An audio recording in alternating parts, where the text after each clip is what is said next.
Paz do Senhor Jesus, boa tarde. Abra comigo a sua Bíblia, por gentileza. Epístola de Paulo a Timóteo, segunda epístola de Paulo a Timóteo, é o tema desse congresso. Segunda epístola de Paulo a Timóteo, capítulo de número 3, a partir do versículo de número 10. Segunda epístola de Paulo a Timóteo, capítulo de número 3, a partir do versículo de número 10. Enquanto você assim faz, achando o texto, o telão também já nos auxiliou ali. Eu quero externar a Deus a minha gratidão, agradecer ao Senhor por estarmos aqui nesta tarde, servindo a Deus neste culto, neste lindo congresso. Quero louvar a Deus pelos pastores presidentes dessa casa, pastor Aron, pastora Jamile, aos líderes que aqui estão, ao pastor Joel e à pastora Mariane, está ali os líderes dessa juventude. Deus abençoe, muito feliz de estar aqui. Quero louvar a Deus também pela vida de um amigo, pastor Josivaldo, que aqui está, né? Da sua esposa, um abraço para ela, para a Cris, das suas filhas que estão ali. Deus abençoe. A toda a liderança de jovem, de congregação que está aqui, de campo, Deus abençoe. A juventude que veio aqui nessa tarde, Deus seja louvado pela sua vida. Faço-me acompanhada de uma amiga que aqui está, a Bruna, que está ali. Meu esposo não veio, nem o meu bebê, eu sou mãe, né, do Gael, de 3 anos. A gente, quando vem para a congresso de jovem, eu venho jovem, irmão. A oportunidade que tem da gente usar um tênis, eu uso, né? Então, da próxima vez, viu, pastor Joel, meu filho e meu bebezinho, o Gael, vai estar aqui também, né? O Gael, ele é muito pentecostal, né? Ele é muito avivado, né? O Gael é muito avivado, é uma bênção. Você achou o texto comigo, moça? Segunda epístola de Paulo a Timóteo, capítulo de número 3, versículo de número 10, diz-nos assim: Tu, porém, tem conhecido completamente a minha doutrina, modo de viver, propósito, fé, longanimidade, caridade, paciência, perseguições e aflições, tais quais me aconteceram em Antioquia, em Icônio, em Listra, quando perseguições sofri, mas o Senhor de todas me livrou. E também todos que querem viver piedosamente em Cristo Jesus sofrerão perseguição. Mas os homens maus e sedutores irão de mal para pior, enganando e sendo enganado. Tu, porém, permanece nas coisas que aprendeste e de que foste assegurado, sabendo de quem as tem aprendido, e que desde criança sabe as santas escrituras, que são capazes de fazer-te sábio para a salvação pela fé que é em Cristo Jesus. Toda escritura é dada pela inspiração de Deus e é proveitosa para a doutrina, para repreender, para corrigir, para instruir em justiça, para que o homem de Deus seja perfeito e perfeitamente instruído para toda boa obra. Amém? Obrigada por poder tomar seu assento. Deus abençoe ao cantor Elivelto, né, que nos antecedeu, carioca, né? Deus abençoe. Moça, você que está aqui nessa tarde, eu sei que agora, a tarde é um período que dá um sono às vezes, né? Então, eu preciso te contar uma história para que eu ministre aqui.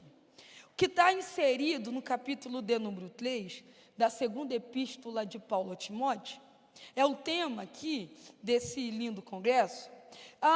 A segunda epístola de Paulo a Timóteo, ou, na verdade, as epístolas de Paulo a Timóteo, assim como a de Tito, elas são epístolas pastorais.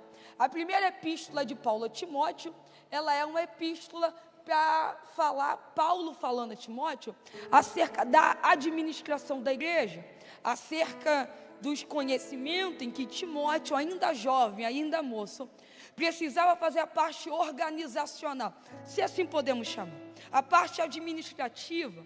Já a segunda epístola de Paulo a Timóteo, essa epístola pastoral que Paulo também escreveu a Tito, Paulo vai escrever essa epístola aqui preso em um calabouço romano, na sala de espera do martírio, na fornalha da perseguição contra a igreja, naquele tempo estava acesa. Paulo dá as suas últimas recomendações a Timóteo. Timóteo aqui era um pastor jovem, doente, tímido, sobre como enfrentar vitoriosamente o tempo do fim. E é bom que a gente frise isso aqui, que Timóteo era jovem, doente e tímido. Guarde isto aqui, porque o apóstolo Paulo, ele está preso em um calabouço romano aqui. Timóteo vai nascer em Listra. Timóteo, filho de Eunice, a sua mãe judia, a sua avó Lóide judia, filho de pai grego. Então a mãe aqui vai ter um papel fundamental na criação espiritual desse menino Timóteo. Aqui a gente vai ver que Timóteo vai se converter provavelmente na primeira viagem missionária de Paulo ali. Quando Paulo vai retornar a Listra, na sua segunda viagem missionária, acompanhado de Silas, Paulo vai convidar a Timóteo para estar com ele.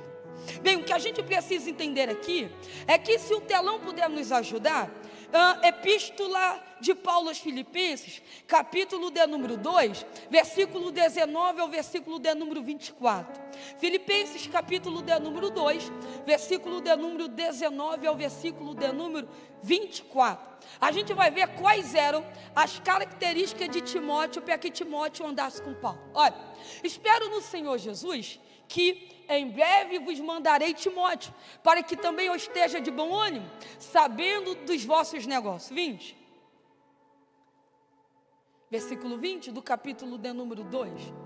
Timóteo tinha virtudes das quais, versículo de número 21, virtudes das quais vai fazer Timóteo estar com Paulo na segunda e na sua terceira viagem missionária.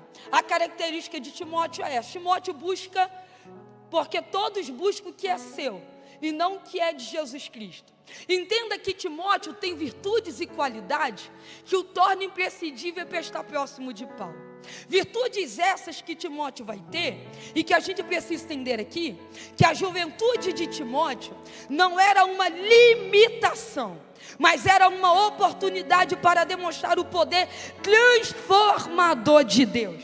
Eu preciso liberar para que você entenda, moço e moça, não é a idade que te torna maduro, mas é a responsabilidade. Eu repeti. Maturidade nada tem a ver com idade, mas tem a ver com responsabilidade. É por isso que tem gente que tem 40 anos e ainda não é maduro, e tem gente que tem 14, 15 anos que é maduro. Por quê? Porque a responsabilidade vai tornar maduro. É por isso que Timóteo, com seus 20 a 30 anos, vai estar com Paulo, vai dirigir a igreja. Quando Paulo vai escrever Timóteo, Timóteo era o pastor na igreja em Éfeso. Éfeso era a capital da Ásia Menor naquele tempo. Nós estamos falando aqui que Timóteo era um jovem pastoreando uma igreja estratégica, uma igreja proeminente, em um contexto totalmente idólatra. Era em Éfeso que estava o templo da deusa Diana, uma das 7 maravilhas daquele tempo. Paulo está aconselhando a Timóteo a não correr atrás de novidade, mas a permanecer firme na palavra que tinha recebido. Quem permanece na palavra não é levado por vento de doutrina, porque ele conhece a verdade que liberta. Paulo sabia que ministério sem fundamento na palavra não se sustenta.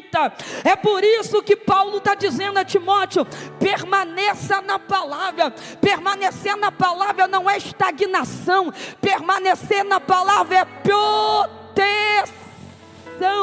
Paulo está dizendo: Timóteo, sobrevirão tempos difíceis. O tempo em que a igreja está inserido aí, Timóteo, é difícil, mas você conhece de quem aprendeu, você conhece o que aprendeu, e você sabe da onde você aprendeu. E eu quero liberar isso aqui, que nem o vento de mentira, que toda nuvem de mentira vai ser dissipado pelo vento da verdade. toda nuvem de mentira vai ser dissipado pelo vento da verdade. Nós estamos firmados na palavra, a palavra que liberta, a palavra que salva, a palavra que cura, a palavra que restaura, a palavra que é a base, que é o caminho, que é a bússola, que é a orientação, que nos norteia. Estamos firmados na palavra que liberta.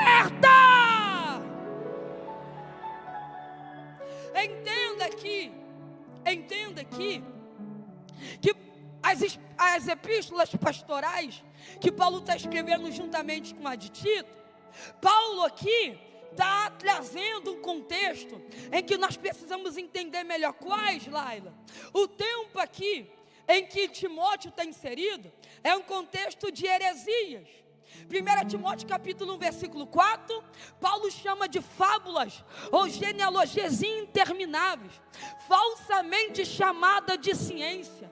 Era um combate ao pensamento gnóstico que começou a surgir lá no século de número 2.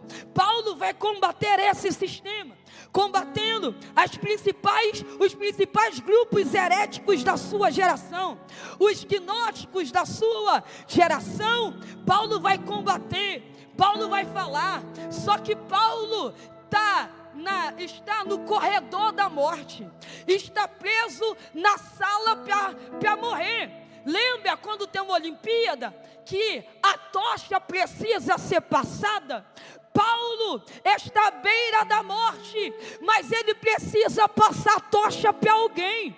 O conhecimento precisa continuar, a palavra precisava continuar, a verdade precisava ser reverberada. Ninguém está vendo protagonismo em Timóteo, ninguém está vendo proeminência em Timóteo. É novo, é tímido, é doente, mas Paulo está enxergando a Timóteo não com os olhos humanos, mas Paulo está enxergando a Timóteo como o céu enxergava esse menino. Está dizendo: é tímido, é doente, é envergonhado, mas espera, Timóteo, desperta o dom que há em ti.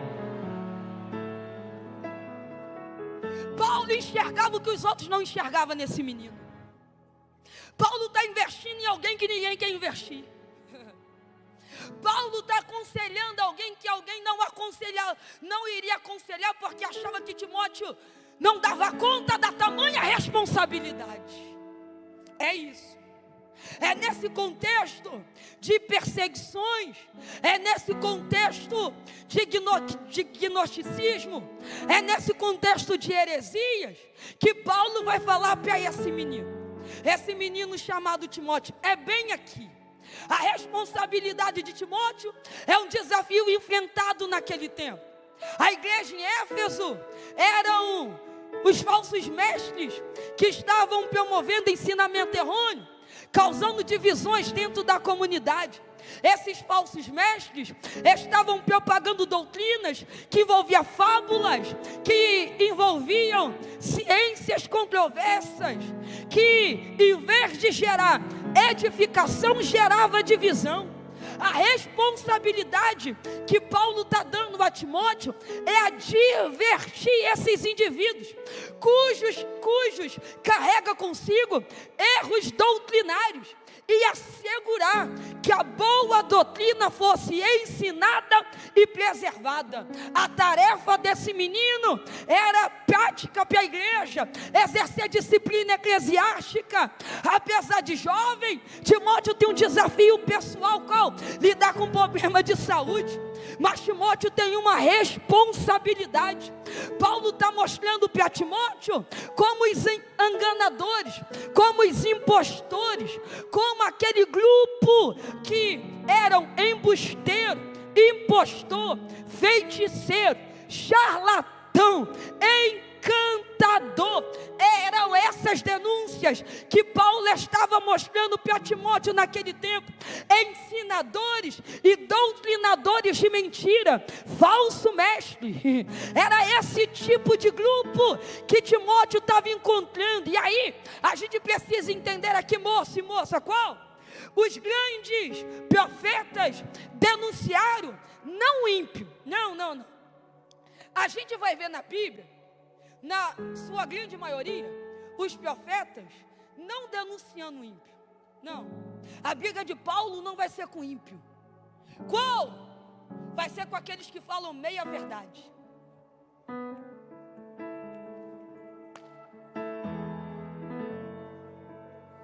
O problema aqui que Paulo está divertindo é aqueles que estavam dentro da casa, mas queriam causar divisão na casa. Estavam dentro da casa, mas não participavam do corpo de Cristo como membro. Só que Paulo está enxergando um jovem dentro da igreja, líder, que está dizendo: você vai permanecer. Me ajuda, eu não te peço mais. Coloca a mão no ombro dessa amiga, desse amigo. Me ajuda, é a única vez que eu falo isso e não peço mais. Diga para ele: você vai permanecer. Não diga para ele, diga: não tente se justificar. Apenas viva de forma que a sua vida seja a resposta. Porque o fruto de Timóteo vai falar mais alto que a idade. Ministério não se sustenta na idade, mas no testemunho. Idade não é argumento, pode ser argumento humano, mas não é impedimento divino. A melhor resposta para discurso é o exemplo. Enquanto tem falsos mestres ensinando a verdade, charlatões da fé que ensinam heresia dentro da igreja, Timóteo vai levantar a espada da verdade e vai dizer: aqui na igreja de Éfeso tem alguém que prega a palavra. Alguém pode não gostar, porque mensagem de Bíblia não cria público. Mensagem de Bíblia não faz alguém rodar e nem falar em língua estranha, mas a palavra ainda continua a mesma. A palavra que liberta: conhecereis a verdade e a verdade vos libertará.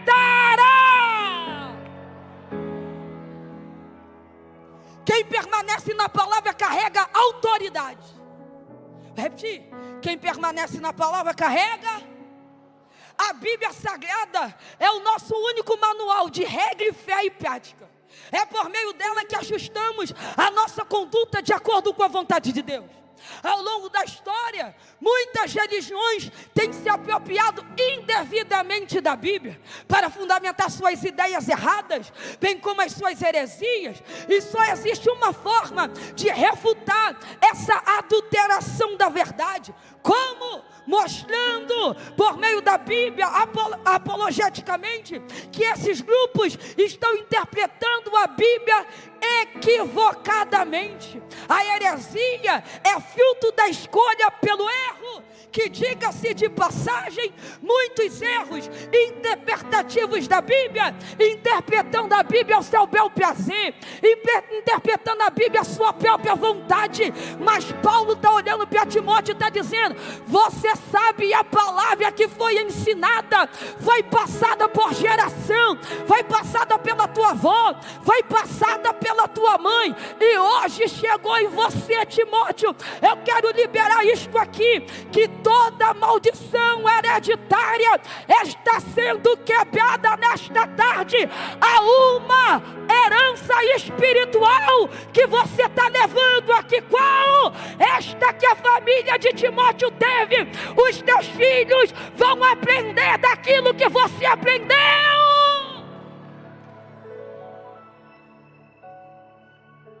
Todo posicionamento quebra a legalidade. Repetir: todo posicionamento quebra a legalidade. Havia uma herança espiritual sobre a vida de Timóteo. E herança espiritual é mais valiosa do que herança em bens. A mãe de Timóteo não deixou uma conta bancária gorda para ele. A mãe de Timóteo não deixou uma herança de bens materiais, mas deixou uma herança que ninguém podia roubar. Qual? A palavra. Sabe o que Paulo está dizendo? O que a igreja precisa não é de novidade. O que a igreja precisa é aquilo que foi ensinada. Eu não estou aqui pregando do que deve ser feito, o que não deve ser feito na igreja. Eu estou dizendo que é novidade em heresia. Aquilo que alguém está olhando e está querendo ludibriar a nossa geração. Você não precisa de pastor de internet. Você não precisa de profeta de internet. Você não precisa que revele a placa do teu carro ou a tua identidade. Você precisa ser orientado pelo teu líder. Você precisa ser orientado pelo teu pastor. Fica até 1h da manhã em ao vivo de profeta na internet, mas não frequenta culto de doutrina, não frequenta escola dominical. Aí fica sendo a mente bombardeada pelo inferno e não tem autoridade para olhar para o diabo e dizer: aqui não, na minha vida não, na minha casa não, na minha família não. Deus está te dando autoridade espiritual para se posicionar.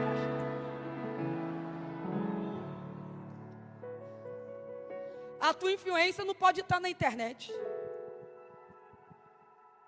A tua influência não pode estar na rede social. Laila, como é isso? É simples. As religiões mundiais e os movimentos dissidentes possuem diversos escritos sagrados. Mas o cristianismo é a única fonte de autoridade. Por quê? Porque a Bíblia, a autoridade bíblica deriva da sua origem. Quem? Deus. O que nos permite a chamar da palavra de Deus. Que é isto? Nós precisamos entender o que Paulo está dizendo a Timóteo, que nos últimos dias surgirão tempos difíceis. Tempos fáceis, moço? O tempo seria fácil? Hã?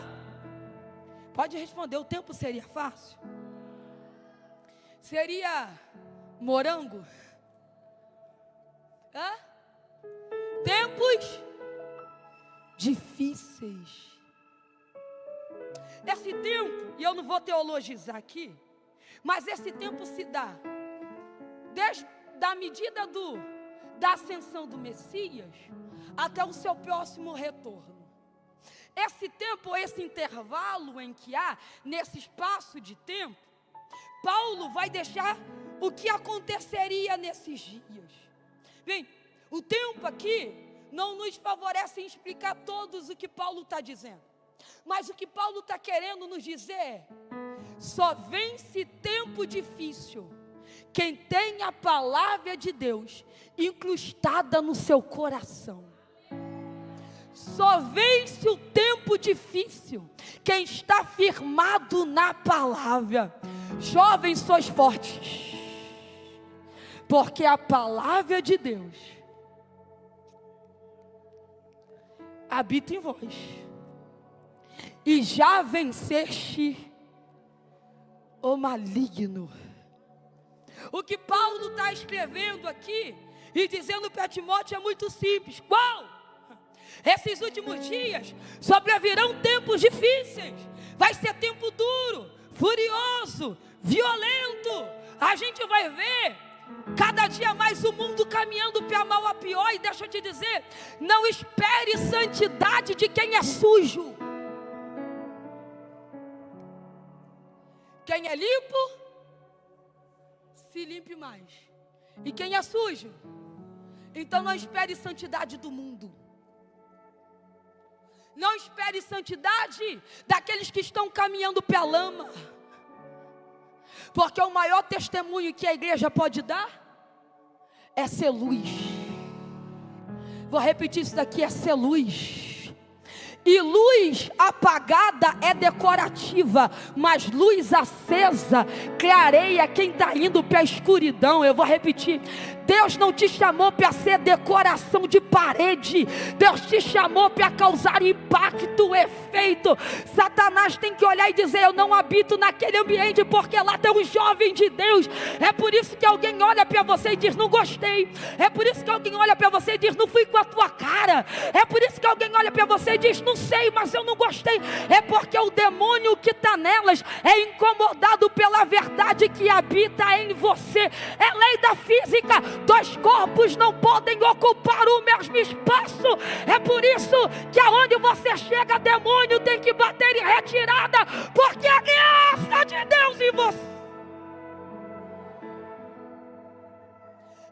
Entende o que Paulo está falando a Timóteo? O que Paulo está tratando aqui é importante. Por quê? Porque tinha gente naquele tempo que abandonaram a palavra para buscar novidade do mercado da fé. E aqui está um grande problema. O que Paulo está orientando a Timóteo é: permanece naquilo que foi ensinado. Paulo está dizendo que o avivamento da igreja não está no futuro, o avivamento da igreja está no passado. Quando eu digo que avivamento está no passado, eu não estou dizendo aqui de um saudosismo. Eu estou dizendo aqui de ensinamentos que foram passados pela nossa geração, para aqueles que vieram antes. O que Paulo está dizendo para Timóteo é: naquele tempo, alguns abandonaram a fé, estão buscando a novidade do mercado, sendo enganado, enganando e sendo enganada. Todo dia coisa nova, há uma leveza, há uma mutação constante. Nada nesse mundo é permanente. Cada dia é preciso inventar uma novidade, uma nova doutrina, uma nova prática, uma nova experiência. A cada geração se inventa-se algo novo. Qual? Misticismo, liberalismo, experiência intimista. Vivemos hoje a realidade de uma igreja pós-denominacional. Mas Paulo está olhando para Timóteo e está dizendo: Timóteo, você não vai abandonar o que você aprendeu. Vai haver gente no mercado da fé querendo ludibriar, querendo enganar, mas pregue a palavra. Alguém vai se opor, mas continua pregando a palavra. Alguém vai fazer cara feia, mas continua pregando a palavra. Alguém não vai gostar, mas continua pregando a palavra. O seu compromisso, Timóteo, não é com o homem. O seu compromisso foi aquele que liberou autoridade sobre você. Entenda, a ordem de Paulo a Timóteo é permanecer nas Escrituras. Nunca foi tão oportuna quanto a nossa geração. Tem um teólogo que diz, eu anotei, que os homens se orgulham de inventar um novo cristianismo com uma nova teologia, uma nova moral. Tudo isso dando sinais de uma nova reforma. Todo dia algo novo. E aí, parece que quanto mais novidade, mais atrai o povo. Parece que quanto mais anjo, mais atrai o povo. Quanto mais revelação, mais atrai o povo. E eu amo. Eu sou carioca, irmão, operadora 21. E carioca é terrível. Carioca gosta de mover, gosta de poder, gosta de revelação. Eu gosto. E não estou pregando contra. Eu estou pregando quem usa disso para enganar o povo, para fazer sensacionalismo, para enganar a fé da nossa juventude. Estamos vivendo tempos difíceis, onde se prefere mais dizer que está vendo anjo do que está vendo Jesus. Onde se prefere dizer que a placa do carro tem que ser revelada, mas a vida não pode ser transformada. Estão buscando culto, mas não estão buscando o dono do culto. Estão buscando a bênção, mas não estão buscando o abençoador. Cantam os louvores, mas não tem vida transformada. Ouve a palavra, mas não tem vida transformada. A nossa vida não pode ser divorciada daquilo que nós pregamos e cantamos aqui. É por isso que agora às 4h19 da tarde, você está aqui sentado, é porque você entendeu. Eu preciso sair daqui, mas eu saio com a vida transformada, com a vida.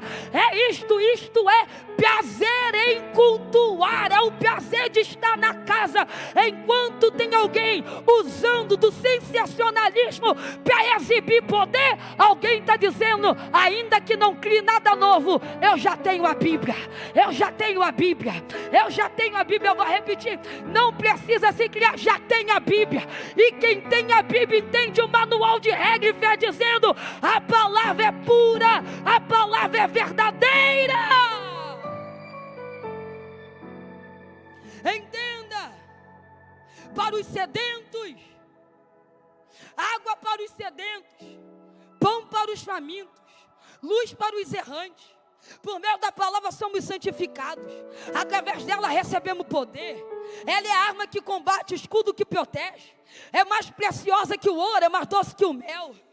Aqui nós precisamos entender qual? Que as escrituras não são fruto da invenção humana, mas da revelação divina.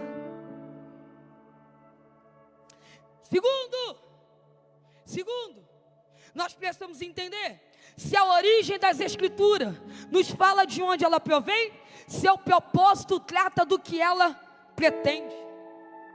A Bíblia contém a história de Abraão, mas a Bíblia não é a história de Abraão. A Bíblia contém a história de Moisés, mas não é a história de Moisés. A Bíblia contém a história de Davi, mas não é a história de Davi. A Bíblia contém a história de Esther, mas não é a história de Esther. A Bíblia contém a vida de Ezequiel, mas a Bíblia não é sobre a vida de Ezequiel. A Bíblia contém a história de Jeremias, mas ela não é a vida de Jeremias. Lá ela, o que é a Bíblia? A Bíblia é a salvação. É o plano de salvação. Como? Quando estávamos em dívida em Deus, o filho olhou e disse: eu vou lá, eu vou abrir caminho. É por isso que Paulo escreveu aos Filipenses dizendo: e ele, sendo Deus, não teve por usurpação em ser igual a Deus, aniquilou da sua glória, assumiu forma de servo, e como servo padeceu na pior morte, que é a morte de cruz. Mas a ele foi dado o nome acima de todos os nomes, e a esse nome todo joelho se dobrará, e toda língua confessará. É por isto que ele disse: eu vou descer lá. Por quê? Nós só podemos subir porque ele escolheu descer. Eu vou repetir: nós só podemos subir porque ele escolheu descer. O escritor dos Hebreus vai dizer: tendo pois ousadia e confiança, acessando a sala do trono. Quando Maria Madalena foi de madrugada no domingo, lá naquele sepulcro, o anjo estava em cima da pedra dizendo: por que você está procurando dentre os mortos aquele que vive? Se você for no túmulo de Allan Kardec, fundador do Espiritismo, lá em Lyon, lá vai estar uma placa escrita dizendo: aqui jaz Allan Kardec. Se você for no túmulo de Maomé, lá vai ter uma placa escrita dizendo: aqui jaz Maomé. Se você for no túmulo de Buda, lá vai ter uma placa escrita dizendo: aqui jaz Buda. Se você for no túmulo de Pedro, de Maria, lá vai ter uma placa dizendo: aqui jaz. Mas se você for no túmulo de Jesus,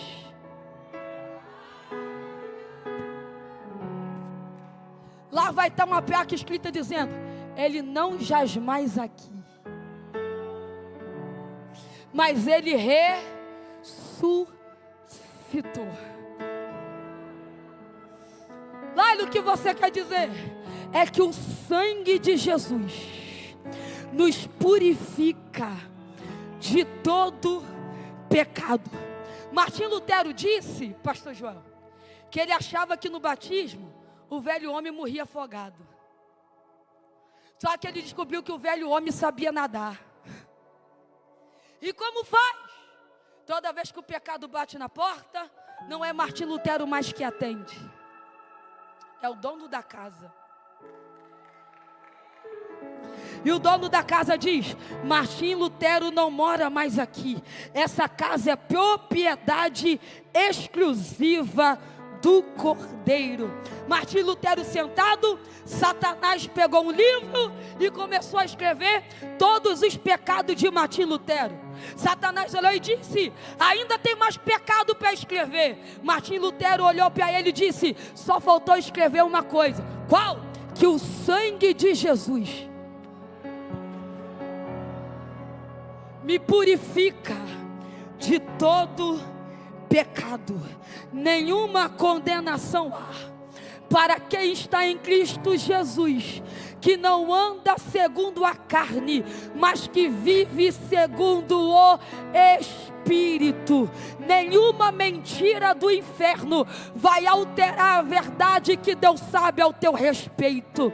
Nenhuma mentira de Satanás vai alterar a verdade que ele sabe sobre você. É por isso que eu vim ministrar aqui nessa tarde e dizer: a palavra é suficiente.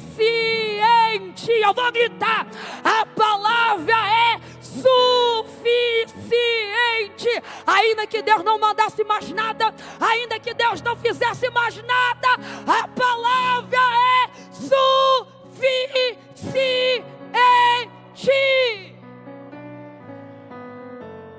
A palavra é suficiente.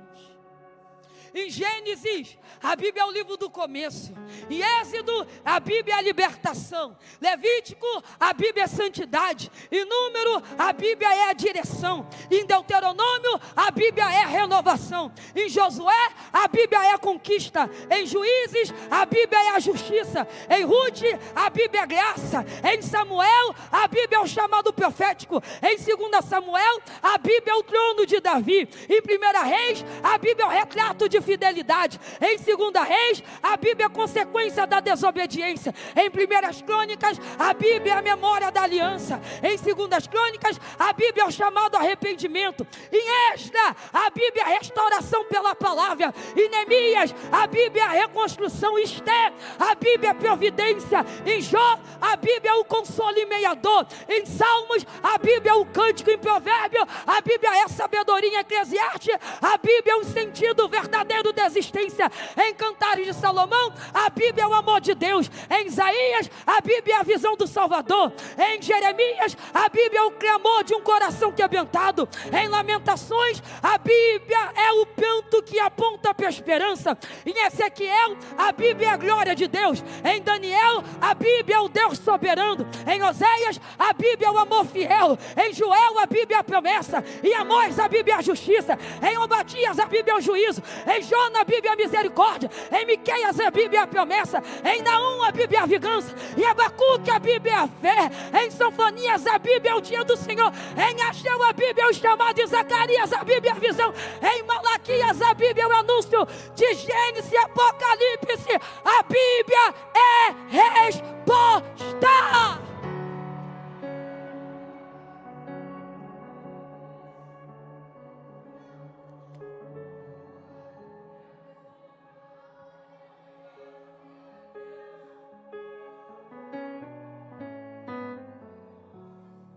Feche seus olhos comigo agora. Se você pode, feche seus olhos comigo agora. Isto. Você pode fechar seus olhos? Feche agora.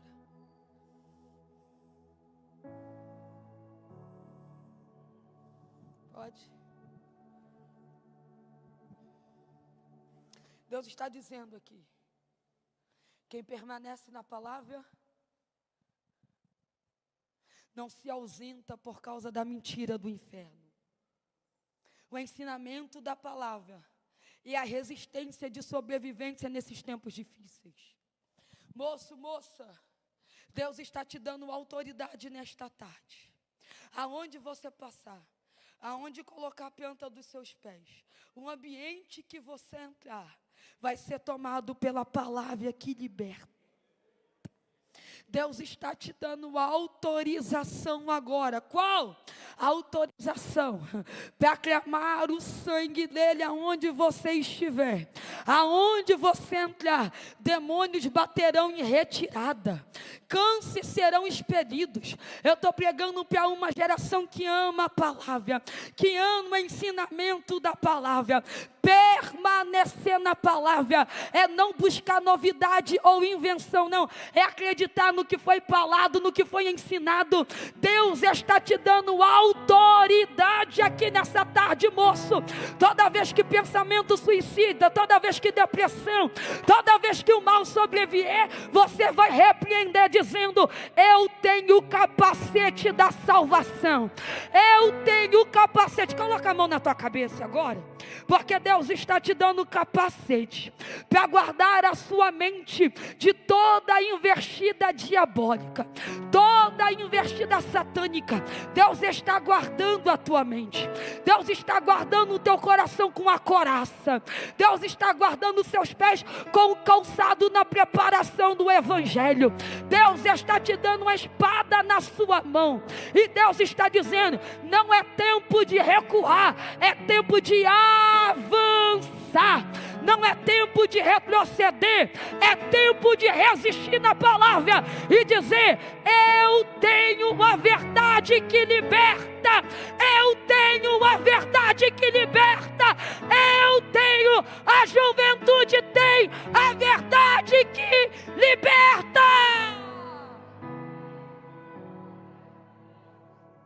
Posso orar, pastor? Você pode ficar de pé? Eu quero orar com você agora nessa tarde. Você pode escolher alguém, você que não é batizado com o Espírito Santo. Você pode escolher alguém aí do seu lado? Pode. Quero orar agora. Se quiser sair do teu lugar e escolher alguém, faça. Mas eu quero orar agora. Eu quero orar agora. Me ajude. Quero orar agora.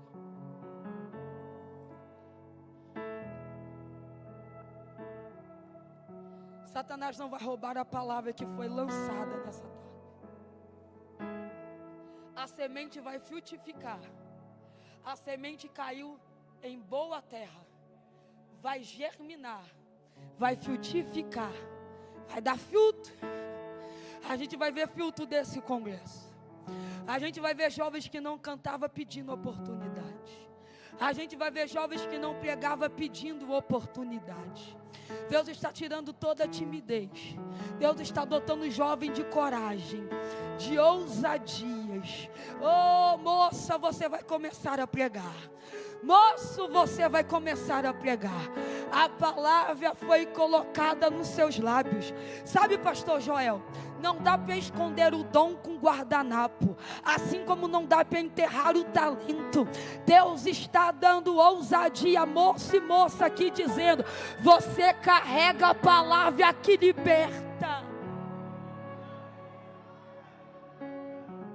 Feche teus olhos, eu quero orar. Essa oração eu faço, mas você vai dar continuidade dela agora. Você dará continuidade. Você vai orar por essa amiga. Você vai orar por este amigo. Você vai clamar com ele e com ela agora.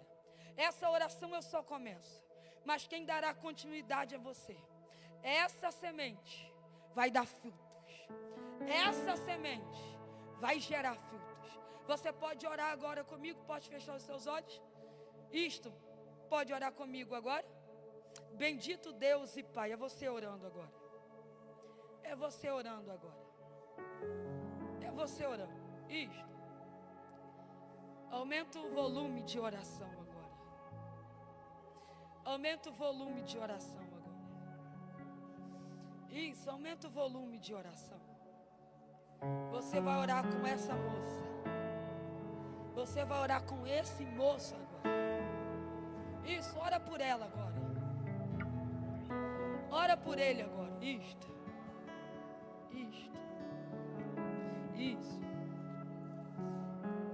Isso. Isso, ore com ele agora. Ore, isto. Isso, interceda com ele agora. Interceda com ela agora. Passa, você tocando. Isso, ora com ele agora. Você pode orar, ore. Você pode orar, ore. Você pode orar, ore. Vai dar fruto essa semente. Vai dar fruto essa semente. Vai dar fruto essa semente. Isso, Deus está levantando um Timóteo aqui. Deus está levantando uma juventude que não se dobre ao sistema. Deus está levantando uma juventude que não é levado pelo vento de mentira, que não é levado pelo vento de heresia. Uma juventude que acredita que o corpo é templo do Espírito Santo. Uma juventude que não é levado pelo liberalismo, gnosticismo, pelo misticismo, não. Uma juventude firmada na palavra.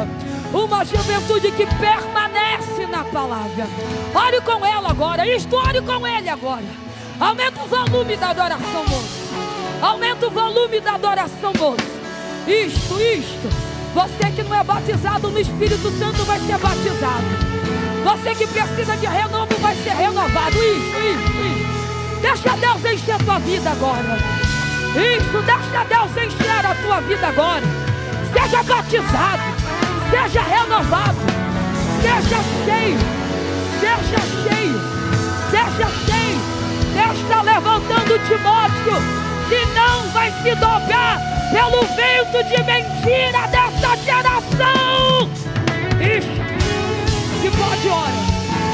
Se pode, ora. Se pode, ora.